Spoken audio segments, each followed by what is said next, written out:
Hello, ladies and gentlemen, and welcome back to day 5 of chapter 4.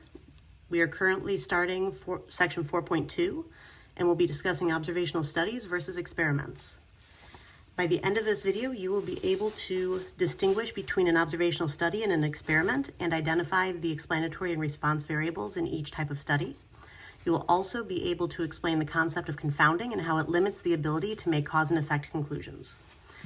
Don't forget to try to complete your homework afterwards.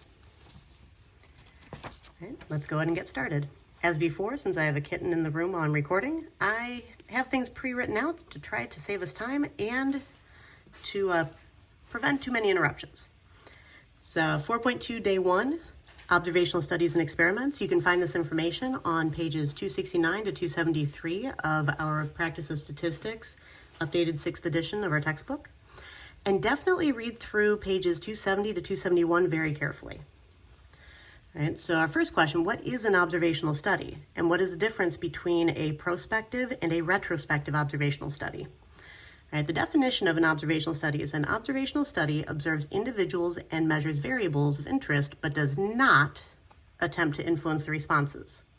So we're not trying to change anything, we're just observing what's already occurring, hence the term observational study. Now there are two ways to do this. You could do a retrospective observational study, which uses existing data. Now, take a look at this word, retrospective. Retro, meaning past. Spective, kind of looking into. So retrospective, looking into existing data. Prospective. If someone is a prospect in sports or in a group, then they have the potential to become something, but they're not there yet. And prospective observational studies track individuals into the future. So prospective, prospect, future, retro, past or already existing. All right, so retro means backwards or back, so we look to the past. Pro means forward, so we look to the future. Use the prefixes to help you actually remember those terms. Now, what's the difference between an explanatory variable and a response variable? All right, the explanatory variable, also known as the independent variable in a lot of your science classes, is a potential cause that we could use to explain the potential effect measured by the response variable. Now, we don't actually know if something is going to cause an effect, and unless we set up a very particular type of study, we can't actually determine cause and effect. We'll discuss that here in a bit. All right, but the explanatory variable is the independent variable. It's what we're actually changing to see if we can explain a potential effect measured in whatever our response variable is, otherwise known as our dependent variable. All right, the full definitions are here from your textbook. So response variable, a response variable measures an outcome of a study. Explanatory variable may help explain or predict changes in a response variable. Explanatory variable goes with the X variable. Response variable goes with the Y variable. Now, what does it mean for two variables to have an association? And is there an association between two variables? Or if there is an association between two variables, should we conclude that there is a cause and effect relationship? Me pausing was an effect of my cat climbing up my back and trying to get on my desk. Oop, one moment, I need to get him down. All right, back to our notes. All right, so what does it mean for two variables to have an association? If there is an association between two variables, should we conclude that there's a cause and effect relationship? So definition, two variables have an association if knowing the value of one variable helps predict the value of another variable. Now, notice that's not talking about cause and effect. It's just saying that knowing one variable's value helps to predict another variable. Now, an example of this, GPA may help to predict SAT score. Also, vitamin D is associated with good health outcomes, which is why when you're deficient in vitamin D, they always try to get you to take a supplement. I have to take a supplement. We can predict that a person with a higher vitamin D concentration in their blood will be healthier than a person with a lower vitamin D concentration within reason. Right? There are often concentrations that can be unhealthy no matter what you're looking at. So keep in mind, this is always within reason. Now, does association mean there's a cause and effect relationship? Causation? Not necessarily, right? In an observational study, there could be many differences between groups, not just the explanatory variable that we're looking into. Any of those variables could be causing the change in the response. So if you're dealing with an observational study, we can't really determine cause and effect, but we can determine whether or not two things seem to be linked together so that we can do further investigation. All right, let's go to the next page. And this leads us into the idea of confounding. So what is confounding? How do we identify a potential confounding variable? Two variables are confounded if it is impossible to determine which variable is causing a change in the response variable. So if you have two different variables that could be causing the change that we're seeing in the variable that we're measuring to try to measure the effect, we don't know which one is actually responsible. That's what confounding means. Think of it sort of like confusing. Right? We tend to make statements like, yeah, but, when there's a possible confounding variable, making us question the results of a study. So if you're questioning the results of a study and going, yeah, but what about? Then there may be confounding variables, and whatever you're questioning,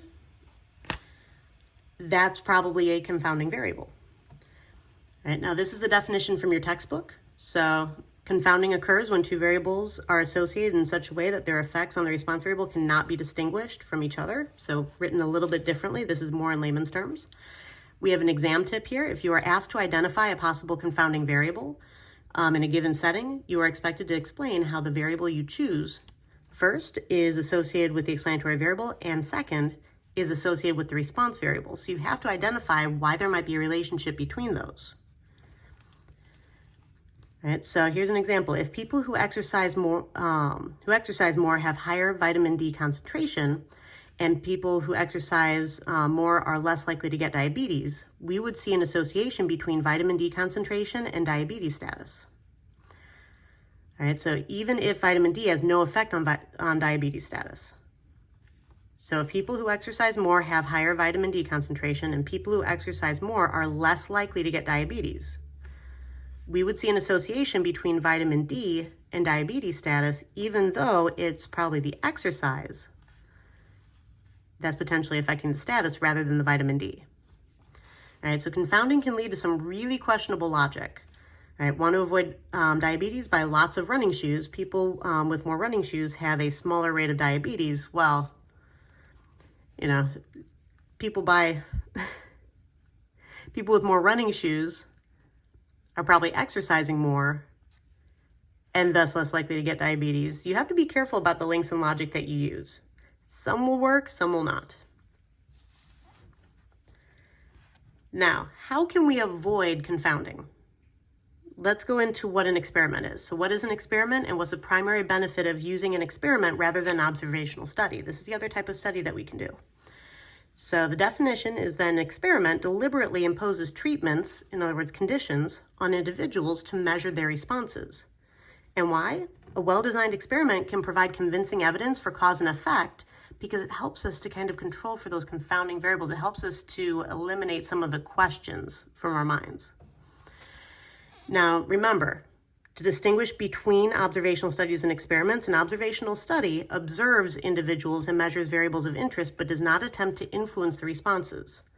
An experiment deliberately imposes some sort of treatment or condition on individuals to measure their responses. So an experiment is actually changing something. It's assigning something to either an individual or an experimental unit. All right, so when you're distinguishing between them, identify whether there were treatments imposed or whether we were just observing what was already occurring. Now, in that vein, what's a placebo? So definition, a placebo is a treatment that has no active ingredient but is otherwise like other treatments.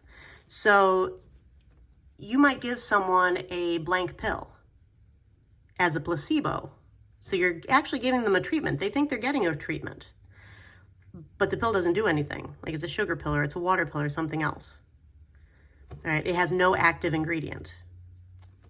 It might have all the fillers of the other pill, but it doesn't have the active ingredient that you're actually testing. And so Now, our in-class example 2 here, we're actually going to be going through this at the start of class tomorrow. Don't forget to try to work on this assignment, and you'll also be completing this during class tomorrow. And that is all. I will see you in class.